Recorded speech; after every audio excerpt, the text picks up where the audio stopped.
Die eerste keer toe ons gehoor het van die Namport Nedbank Powerhouse Challenge in Loederich, trouwens, daar gaan later van jaar 1 in Walvis Bay ook wees, was het 'n maklike besluit gewees om deel te neem.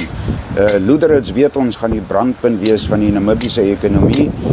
Dis ook een van die ver afgeleë dorpe, as 'n mens kyk na die groot stede, van waar 'n mens moet reis om tyd hier deur te bring. En die fietsry en die hardloop gebeurtenisse, dink ek, is 'n bitterlike goeie rede, behalwe die kreefees, om na Loederich toe te kom. So 'n maklike besluit gewees vir ons om deel te neem. Fietsry is wat ons doen, en om mededingende fietsry na Loederich toe te bring, te midde van die kreefees, was 'n fantastiese besluit, dink ons.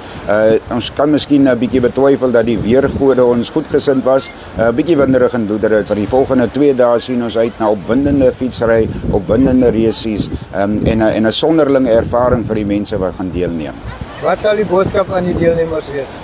Dat hulle dit moet geniet. Ek dink die fietsry is van so 'n aard dat daar kwaliek 'n plek in Namibië is waar jy soveel natuurlike beeldskoonheid, of so beeldskone natuur moet ek eerder sê. En ek sal graag wil sien dat ons in die toekoms nasionale kampioenskappe hier aanbied. Daar's plekke van geskiedkundige waarde om te sien op hierdie roete. En wat is die kans dat 'n ou, jy weet, vir 'n fietsry geleentheid hierheen kom, Loederich toe kom, beeldskone natuur ervaar, fantastiese mense, warm ontvangs, en dan deel te neem en op jou fiets te wees te midde van daardie natuurskoon.